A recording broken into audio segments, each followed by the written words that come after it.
Momento en el Parlamento. El nuevo régimen propuesto va a unificar o unificaría las asignaciones familiares, la tarjeta Uruguay Social y el bono crianza, y aumenta los montos para los niños nacidos desde enero de 2025. Bien, ¿cuáles son las ventajas, las desventajas, los aspectos a discutir dentro de esta propuesta? Lo vamos a estar conversando en una mesa conformada por las diputadas Sol Maneiro del Frente Amplio y Fernanda Auersperg del Partido Nacional. A las dos, bienvenidas. Muchas gracias. Bienvenidas, gracias. Muchas gracias por estar aquí. Antes de entrar, digamos, en los aspectos más concretos de la discusión, dada cuenta del anuncio que hay por parte de la coalición de gobierno de no votar el proyecto en general, ¿cuánto condiciona y cuánto no esa decisión de la votación, de la no votación en general del proyecto, esta discusión en concreto sobre las transferencias? A ver, la no votación está definida en base a lo que es una rendición de cuentas, que es lo que pasó, un presupuesto votado por la coalición y que no cumplió las expectativas del gobierno y bueno, y muchas de las promesas que estaban en ese presupuesto. Eso es errado. Esta discusión en particular va por otro camino, incluso esto de que si no hay rendición no va a estar la transferencia unificada para la infancia, ya el gobierno lo despistó porque el ministro Done dijo, bueno, si no hay rendición va a venir por una ley.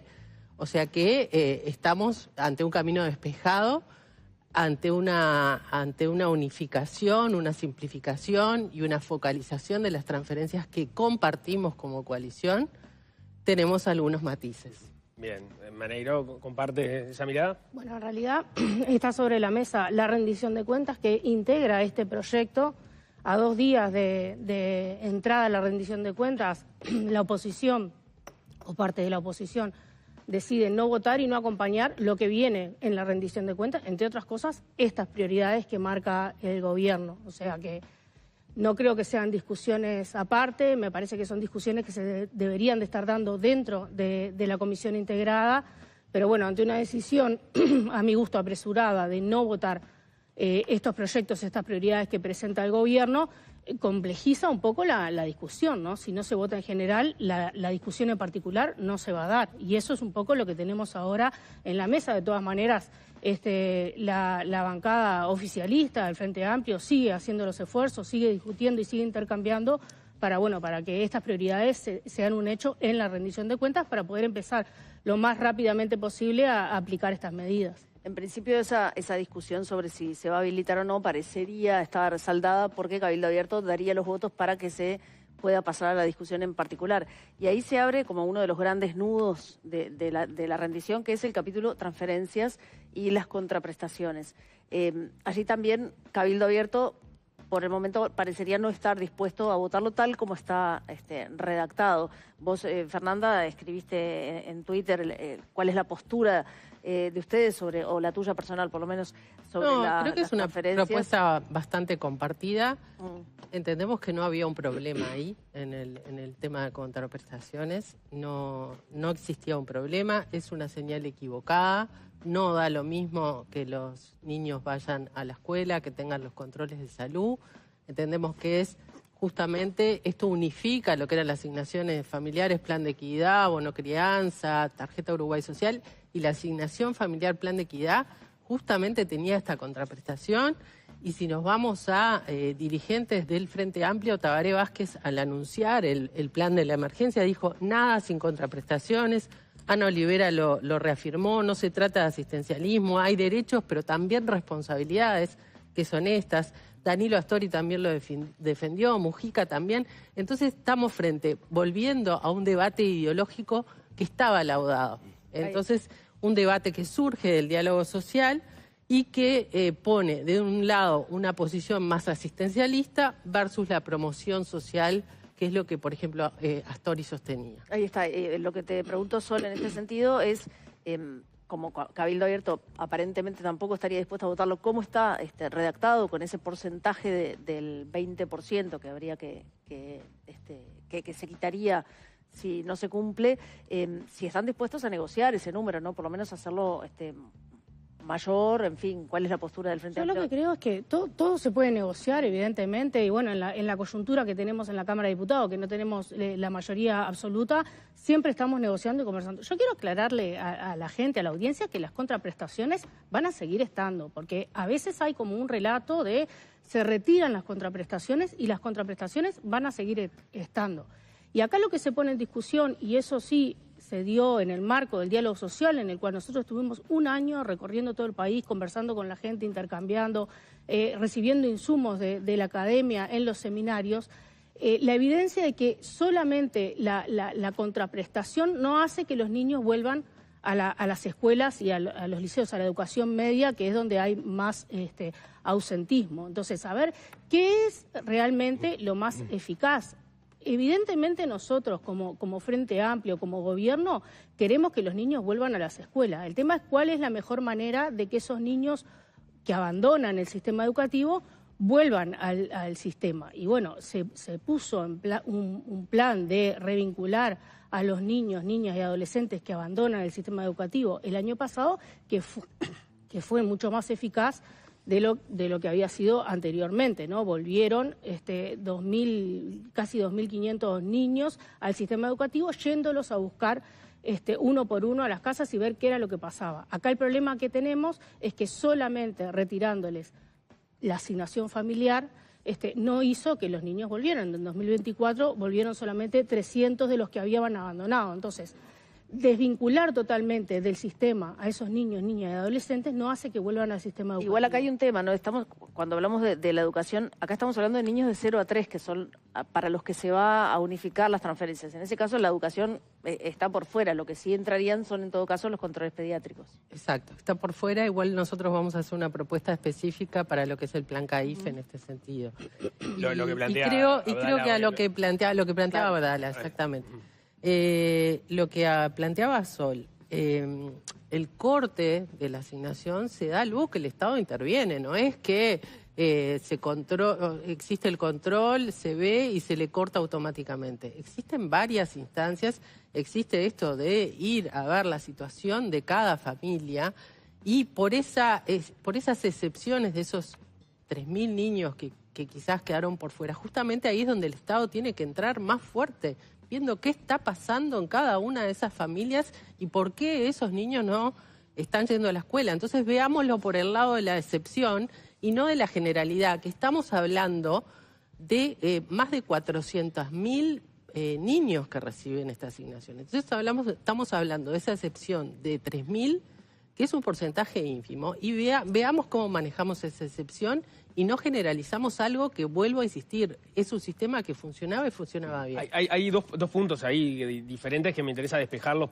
porque ameritan dos discusiones diferentes. Uno es si efectivamente el proyecto de rendición de cuentas actual va para atrás con las contraprestaciones. Lo que se ha dicho es que ese 20% de sanción que tendrían quienes dejan el sistema o quienes dejan de atenderse en materia sanitaria es más o menos lo que representa hoy las asignaciones que se pagan, que ya tienen contraprestación. ¿Eso para ustedes es así? Pues es uno de los argumentos que se ha manejado. Depende de cada situación particular, de cada núcleo familiar. En algunos sí, en algunos es mucho más. Pero independientemente de eso, estamos hablando de que esta transferencia única justamente es para el desarrollo de esos niños, para que estos niños puedan romper con el ciclo de pobreza tras pobreza de que viven. Entonces, si no, primero, además una acotación que se plantea como que es la mayor reforma de los últimos 20 años, y estamos hablando solo de transferencias monetarias, ¿no? Que las transferencias monetarias, pongámonos de acuerdo, alivian, sí, la situación de la familia, son importantes, pero se necesita todo una batería de medidas que van con empleo, con educación, con vivienda y que tienen que ir junto con esto. De hecho, en el 2024 se creó el índice de pobreza multidimensional y justamente este es uno de los aspectos de la pobreza monetaria. Entonces, todo esto tiene que ir acompañado. Y en esas 3.000 familias que justamente hay un niño que no, pongamos, no estamos hablando de 0 a 3, que no está yendo a la escuela, que no está teniendo los controles de salud, el Estado sí tiene que entrar con toda su batería de medidas a ver qué está pasando en esa familia, que ese niño bajo estas condiciones. Y en esto del 0 a 3 también es importante porque en esos 1000 días, y por eso se hace tanto hincapié en esos 1000 días, nos estamos jugando el desarrollo de ese niño y que no quede para atrás, que no quede rezagado, que tenga su alimentación que necesita de calidad, porque todos sabemos, y no hay que ser un experto en la materia, que el desarrollo cognitivo, el desarrollo de ese niño para el futuro se juega fuerte en esos primeros 1000 días. Antes de ir a Maneiro, entonces, pasando a raya, hay consenso en cuanto a la unificación y también hay consenso en cuanto al 20% de descuento en caso de no cumplir con la contraprestación de mandar a la escuela o que haga el Nosotros control pediátrico. queremos que la contraprestación siga tal cual está. Pero ¿cómo sería? ¿El 100% para toda la unificación? El 100% estamos de acuerdo en quizás tenemos, y esto es cuando lleguemos al momento, y no está laudado con todo el Partido Nacional y con la coalición, por eso no me quiero adelantar, es tener un camino de excepción para los casos que no se logran revincular. El camino de excepción sería cortar la asignación. No, el camino de excepción es cómo hacemos para revincularlos y cómo lo manejamos para que ese corte no sea más perjudicial para ese niño. O sea, que el corte no sea inmediato, algo así. Eso ya hoy pasa, el corte no es inmediato. Exacto, pero que sea así para todos. No se puede comparar al sistema actual, porque el sistema actual está fragmentado. Y hay prestaciones como la tarjeta Uruguay Social que no tienen contrapartidas, que no tienen contraprestaciones. O sea, entonces, al unificarse todo ahora, por eso es el 80-20. Vos no podés retirarle el 100% porque ahora mismo tampoco se les retira el 100%. Entonces, al unificar las cuatro, y con esto que decías vos, si se va para atrás, nada de lo que salió del diálogo social va para atrás. O sea, todos son avances en derecho y todo está pensado para ver cómo mejoramos el sistema, y eso es lo que hace o lo que intenta hacer esta ley de unificación de transferencia, ¿no? Simplificar el sistema para poder focalizar un poco mejor las partidas, las transferencias a las infancias, y así reducir la pobreza monetaria. Está bien, junto con otras acciones, y en eso creo que hay un consenso general en priorizar la infancia y sobre todo la primera infancia, cuando tenemos un dato doloroso de que 1 de cada 3 niños están bajo la línea de pobreza en estas edades. Ahora, sobre ese punto de que no es posible comparar con lo que está ocurriendo ahora porque el sistema es distinto. Por eso es bien complejo, porque estamos bajo un sistema que tiene distintas contraprestaciones o distintas formas, pero no estamos hablando de un 80-20. De hecho, cuando en comisión concurrieron el ministro Done y el director de OPP, Arim, se les preguntó por qué este 80-20, dijeron que bueno, que no había una razón específica, que por ejemplo en Argentina era un 80-20, y justamente el ministro de Done fue muy sincero, como suele serlo, y le preguntamos si no había un riesgo de caer en asistencialismo, y él dijo sí, debo reconocerlo, hay un riesgo de caer en un asistencialismo. Y yo tenía mis reparos con respecto a esto de las condicionalidades, lo llaman los técnicos, pero bueno, Rodrigo Arim, que sabe mucho más, me convenció.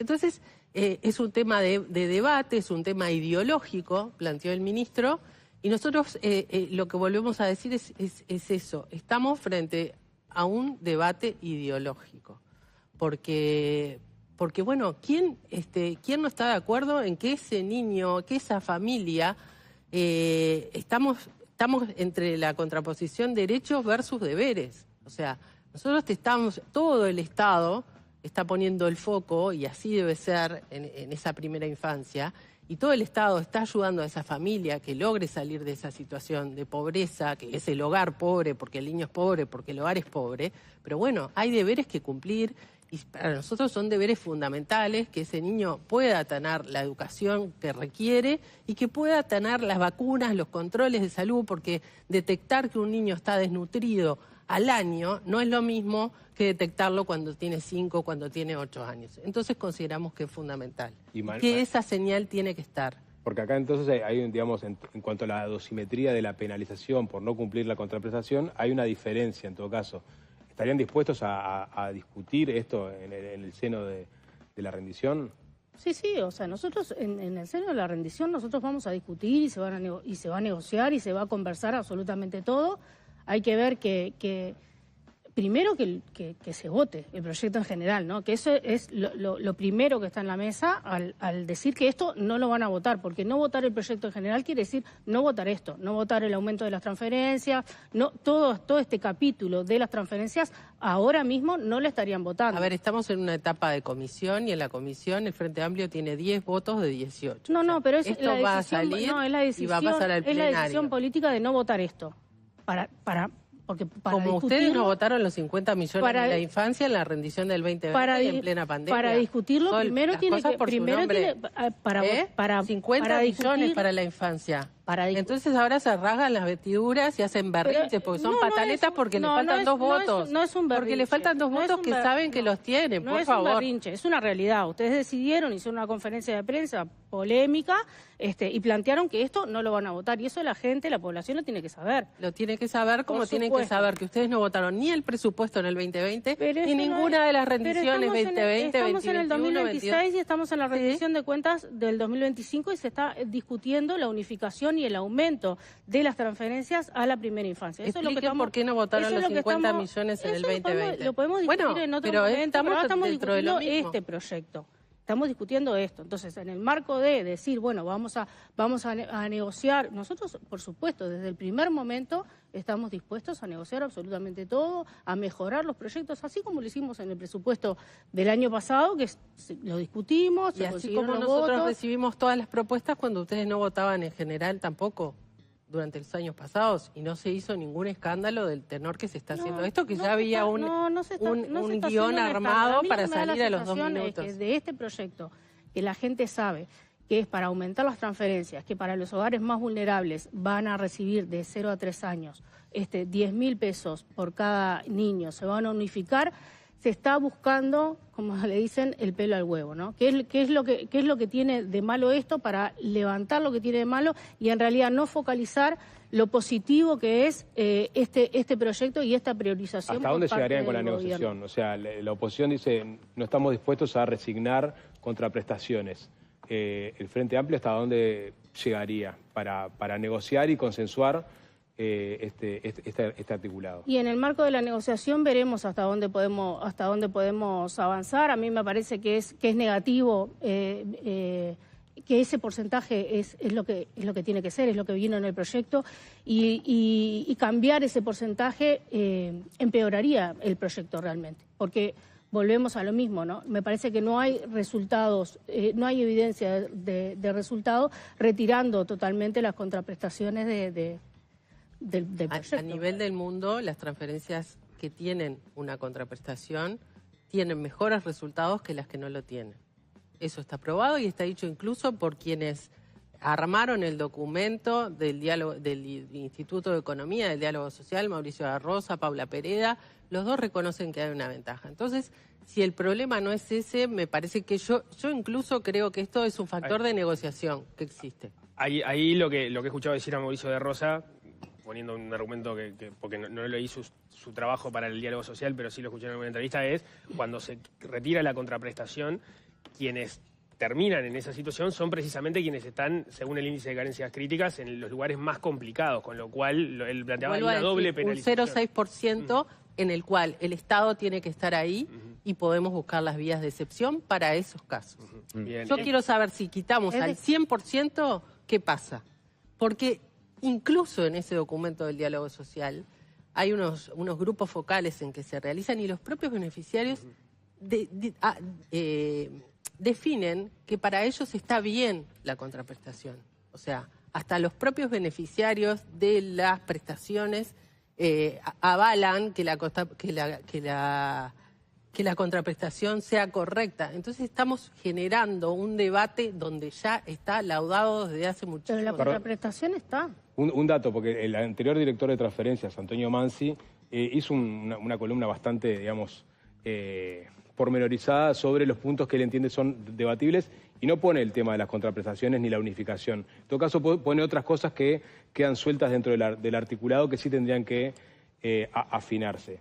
Ahí tenés al anterior director de transferencias que no pone el foco, dice que es debatible, pero en todo caso pone el foco en otras cosas que si quieren después nos podemos meter, que tiene que ver con cómo se mide, por ejemplo, las personas que tienen que recibir. Yo lo he escuchado a Antonio y Antonio está totalmente de acuerdo en este tema de la contraprestación y en que no es un tema, que es un tema que ya está laudado y que no tiene sentido volver atrás en este tema. Sí podemos discutir el tema de el pago, el medio de pago, todo esto que... Él habla, por ejemplo, que se pierde el IVA, digamos, el descuento del IVA, o que no se focaliza... Son dos puntos diferentes porque justamente dentro de un sistema fragmentado donde la tarjeta Uruguay Social tenía un sentido que era alimentación, limpieza, productos de higiene... y era focalizado para eso, ahora estamos unificando todo en una prestación general. Entonces, obviamente surgen estas diferencias. Nosotros no compartimos que esa transferencia sea el 100% de libre disponibilidad, justamente por esto, porque en el régimen anterior, si bien era fragmentado, estamos de acuerdo, y nosotros incluso en nuestro programa de gobierno, era uno de los puntos, tender a una unificación del sistema, porque las familias recibían por distintas formas las prestaciones, porque se fue sumando a un sistema que se entendía que era insuficiente, pero sí creemos que la alimentación es fundamental y tiene que estar asegurada, aunque sea en un porcentaje de esa transferencia, porque reforzando este concepto que les decía, la nutrición de ese niño, el desarrollo de ese niño se está jugando en esos primeros 1000 días. El otro día en la conferencia de prensa Bordaberry hizo un comentario que generó bastante ruido, ¿no? Porque él decía, bueno, después van y se lo gastan en celulares. ¿No hay ahí como una generalización un poco negativa hacia las personas que reciben transferencias? Porque es como pensar que todas las personas que reciben una transferencia la van a destinar a cosas superfluas, digamos, o que no son alimentación e higiene. La realidad, Paula, es que está probado, justamente por los controles que se han hecho, por los distintos estudios, que se utiliza bien. ¿Sí? Claro, por eso te hago esta pregunta. Y que el mayor componente es la alimentación. Pero bueno, nosotros tenemos que asegurarlo de todas maneras. Por eso estoy hablando de que no estamos de acuerdo con que el 100% sea de libre disponibilidad. Entiendo que ahí tenés un matiz que hay una parte, con el resto de la coalición, ¿no? No es con el resto de la coalición. O con algunos integrantes de la coalición. Con algunos integrantes. Yo creo que esto de que si una mamá necesita pagar el taxi porque el niño está enfermo, puede pero comparto con lo que decía Antonio, de que pagándolo mediante medios de pago electrónico, tiene una ventaja adicional que es un 22% más por el IVA, y eso no es menor.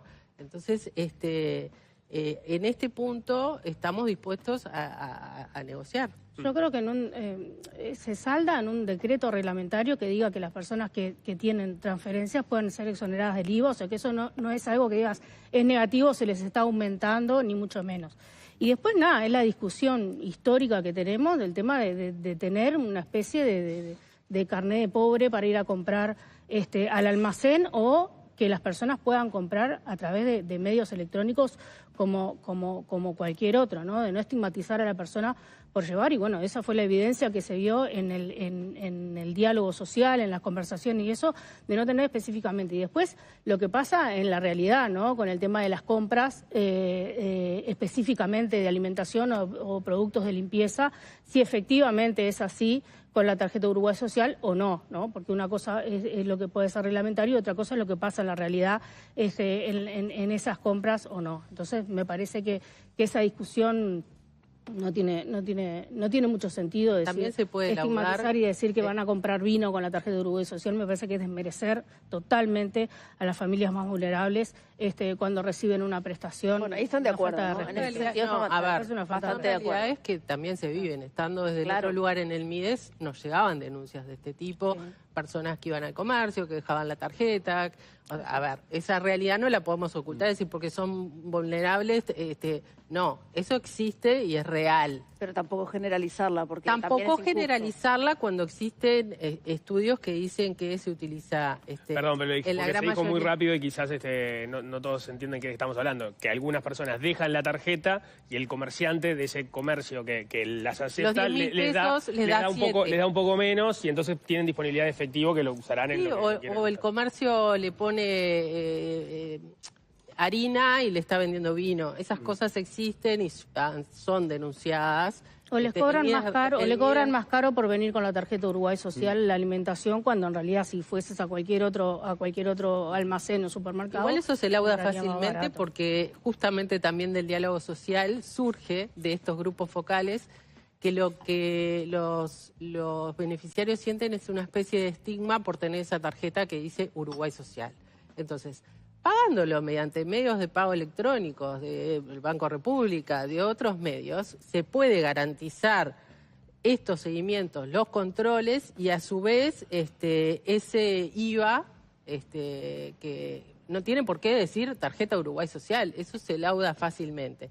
Y además lo que está en juego acá es que la persona se transfiera a una red de cobranza y la pueda sacar 100% de libre disponibilidad. ¿Cómo focalizarían en caso de que se unifiquen las transferencias? ¿Cómo focalizarían que una parte de esos gastos esté controlado y sea designado para alimentos? Bueno, estas transferencias en realidad son definidas, los montos fueron definidos en base al valor de una canasta básica. Los 6.600 pesos es el valor de la canasta básica. Entonces se podría definir un monto similar a la canasta básica que sea mediante medios de pago electrónicos, no tiene por qué ser tarjeta Uruguay Social, puede ser tu app, que también fue algo que se creó, que justamente con el celular uno pueda ir y comprar y ahí también puede tener el descuento de IVA y que el resto sea de libre disponibilidad. Esa sería una propuesta de ustedes. O sea, técnicamente eso no reviste ninguna dificultad, que haya una parte del dinero en la tarjeta que solo se puede usar como se usa hoy con en la medios tarjeta de pago electrónicos. Maneiro... No estoy de acuerdo. No estoy de acuerdo. No estoy de acuerdo porque en la vida de los hechos eso ya pasa. La mayoría de las personas que tienen transferencias por parte del Estado lo gastan en alimentación, en boleto. Entonces no entiendo por qué hacer esa diferenciación. Las asignaciones familiares son de libre disponibilidad y la pueden usar en lo que quieran. Exacto. Entonces no entiendo por qué habría que hacer esa diferenciación de, bueno, no. En ambos casos, pensando en lo que la otra parte quiere llevar como modificación al statu quo que tenemos hoy, ¿la medida es más relevante que los peros que tienen o al revés? Pensando en ese escenario de negociación al que se van a enfrentar si la rendición de cuentas efectivamente es votada en general. A ver, no vamos a asustar tampoco. La transferencia unificada es focalizada de 0 a 3 y lo que hace es todo lo que existía fragmentado, unificarlo. Con un componente de aumento de las transferencias con un componente de aumento. O de 0 a 2 en este momento. Si no saliera esta propuesta del gobierno, nuestra propuesta, por ejemplo, en el programa de gobierno, era duplicar el bono crianza, ¿sí?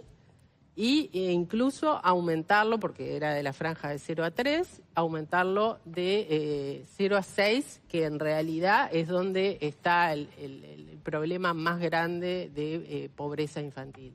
Entonces, tampoco es que todo un sistema importantísimo cae. O sea, estamos de acuerdo que ojalá podamos unificarlo, pero bueno, queremos poner sobre la mesa que nosotros no compartimos que se elimine las contraprestaciones. No se elimina. Y que queremos que una parte de esto que se transfiere no sea de libre disponibilidad y esté específicamente destinado a la alimentación, como por ejemplo en el trabajo de cualquiera de ustedes que les pueden pagar con tickets de alimentación. Esos tickets de alimentación son para el pago de alimentos, el pago de insumos de limpieza, el pago...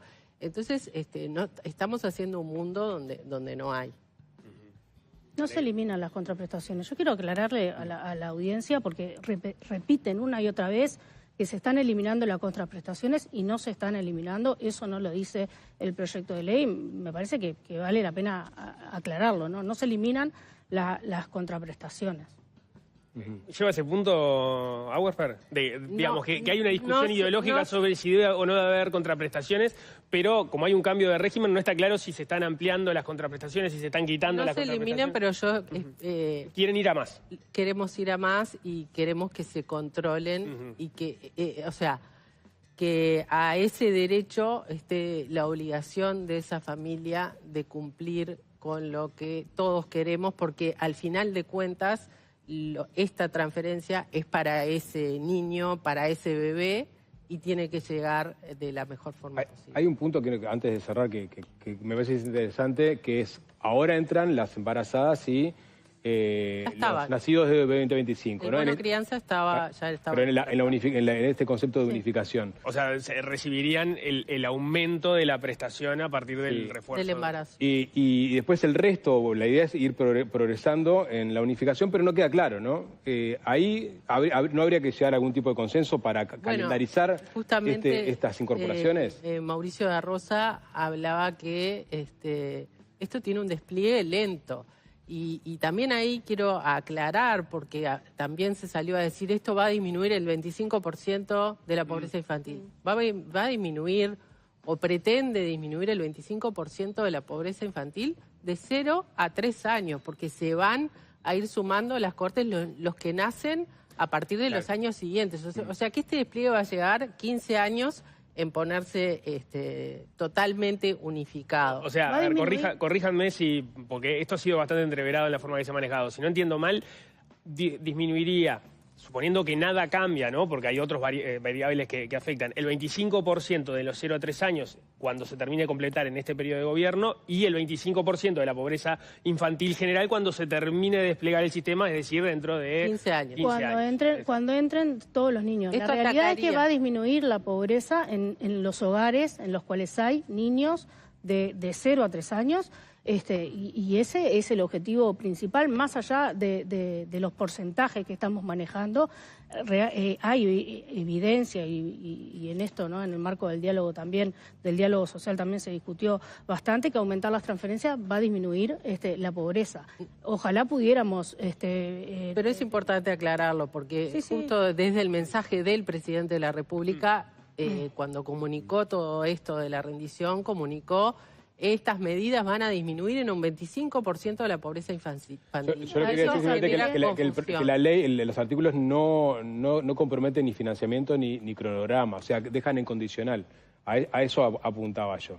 Y una de las quejas puede ser, tendría que haber un financiamiento ya explicitado y también un cronograma explicitado. El financiamiento está explicitado, lo explicitó. No, digo cuando se van incorporando las nuevas. Ahí se van a ir incorporando nuevas cortes en la medida de los próximos proyectos de rendición de cuentas, se van a ir aumentando las cortes y bueno, esperemos que lo más pronto posible para poder fue avanzar. Consultado y justamente el proyecto está previsto con los niños que vayan naciendo inicia con los nacidos en el 2025, pero a partir de los que vayan naciendo en los sucesivos años. Entiendo que la previsión presupuestal da para esa reducción del 25% de 0 a 3 años. Se supone que a menos que alguien dé marcha atrás con la política, en la medida que la hipótesis es mínima, es que se sigan sumando las cortes subsiguientes y por eso llevaría 15 años llegar a ese 25% de la pobreza infantil. A 2029, 90.000 niños de 450.000 que hoy están siendo atendidos. Pero y por otro lado son 31 millones... Porque es verdad que desde se ha comunicado, por momentos se olvidan de ese 0 a 3 años de reducción del 25%, y si se dice eso, hay dos 25%, el 25% general es a 15 años. Sí, eso se consultó en la comisión integrada, se le consultó y aclararon perfectamente. Claro, pero la comunicación política después no ha sido tan precisa. No ha sido ni la del presidente ni la de senadora Blanca Rodríguez en su mensaje, el mensaje que salieron el mismo día que la coalición definió no votar la rendición. Y es importante porque estamos hablando además de 31 millones en 450 millones que hoy ya se destinan a las transferencias. O sea, y 31 millones que el ministro dijo que ya están los recursos porque va a ser los recursos que surgen de el IMES y de los autos eléctricos y de los nuevos impuestos. O sea que de no votarse la rendición, que ojalá eso no suceda, esos recursos ya están disponibles y lo que tenemos que negociar son todas tenemos que cerrar, pero ¿cómo ojalá que no suceda si ustedes no la van a votar y si no saldría por los votos? Está anunciando capaz que sí que la van a votar. No. Digo que en lo particular nosotros esta medida la queremos acompañar, pero queremos hacer nuestras Pero tiene una forma muy sencilla de que eso suceda. Claro. Que es votando en general. Ya los votos están, todos sabemos que los votos pero hay una señal ahí también. Los votos están, pero si la coalición quiere que esto salga... Y esto ya fue más que aclarado, o sea, entendámonos, la rendición es, y les hablo como contadora que soy, la rendición de cuentas es la valoración del pasado.